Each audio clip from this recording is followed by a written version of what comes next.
이러므로 히스기야 왕이 아모스의 아들 선지자 이사야와 더불어 하늘을 향하여 부르짖어 기도하였더니 한번 히스기야 왕의 입장이 되어 보았으면 좋겠습니다. 강한 군사력을 가진 아수르가 쳐들어옵니다. 파죽지세라는 말이 바로 이럴 때 쓰는 말인 것 같습니다. 유다 인근의 크고 작은 나라들을 다 쓸어버리고 유다보다 훨씬 강했던 북이스라엘도 단숨에 정복해 버렸습니다. 유다의 요새지들도 모두 함락되었고 이제 예루살렘만 달랑 남아 있습니다. 이 나라들의 어떤 신도 아수르로부터 그 백성들을 구해내지 못하였습니다. 그런데 이런 상황에서 하나님을 신뢰한다고요?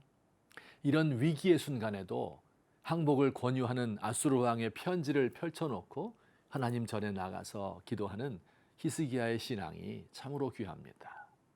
그런데 우리가 한 가지 기억해야 할 사실은 히스기야의 신앙을 돕는 사람이 있었다는 사실입니다. 바로 선지자 이사야입니다.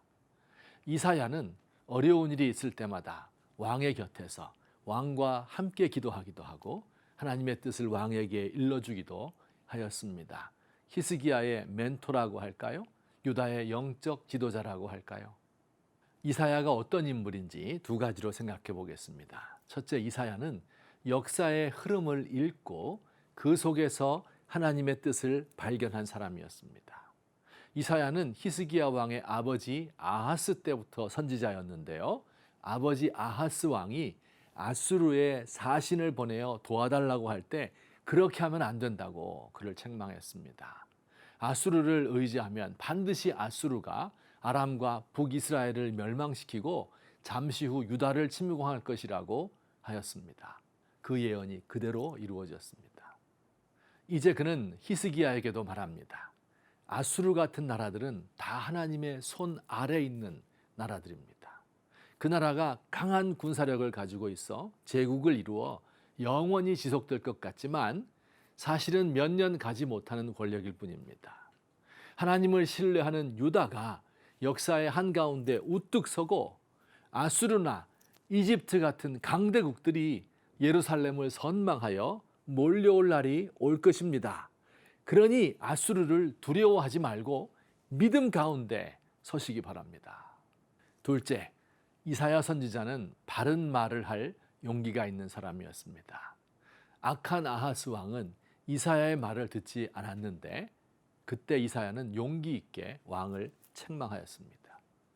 히스기야 왕 때는 항복하여야 한다는 많은 사람들의 의견과 정반대로 그들과 맞서 싸워야 한다고 하였습니다. 히스기야의 아들 므낫세 왕 때는 그의 잘못을 책망하다가 톱으로 켜서 죽음을 당하였습니다. 이런 위대한 하나님의 사람을 곁에 두고 있었던 히스기야 왕은 복된 사람이었습니다. 또한 이사야의 입을 통하여 나오는 하나님 말씀을 경청한 히스기야도 위대한 사람이었습니다. 많은 지도자들이 그 곁에 시세를 아는 모사가 없어서 미련한 선택을 하고 위대한 모사를 거느리고 있어도 간신배들의 장막에 막혀 그의 말을 듣지 않으므로 멸망의 길을 가는데 말입니다. 대한민국의 교회 지도자들이 이 시대의 흐름을 읽고 지금 우리에게 주시는 하나님의 음성을 분별할 수 있는 사람들이라면 얼마나 좋을까요? 그래서 청와대와 국회에서 이들의 조언을 따라 국정의 방향을 정할 수 있다면 얼마나 아름다울까요? 사랑하는 성도 여러분, 우리 성도들은 천사를 판단할 지혜를 가진 존재들입니다. 세상 일은 말할 것도 없지요. 단지 욕심과 오만 때문에 우리의 눈이 가려져 보지 못할 뿐입니다. 하나님, 정말로 우리가 세상과 천사를 판단할 능력을 가진 사람들인가요? 그런데 어째서 우리는 분별력을 상실하고 세속의 정신에 휩쓸려 떠내려가는 것일까요? 욕심으로 어두워진 저의 눈에서 비늘을 벗기시고 이 세상을 밝히 비출 신령한 빛이 내 속에서 빛나게 하옵소서.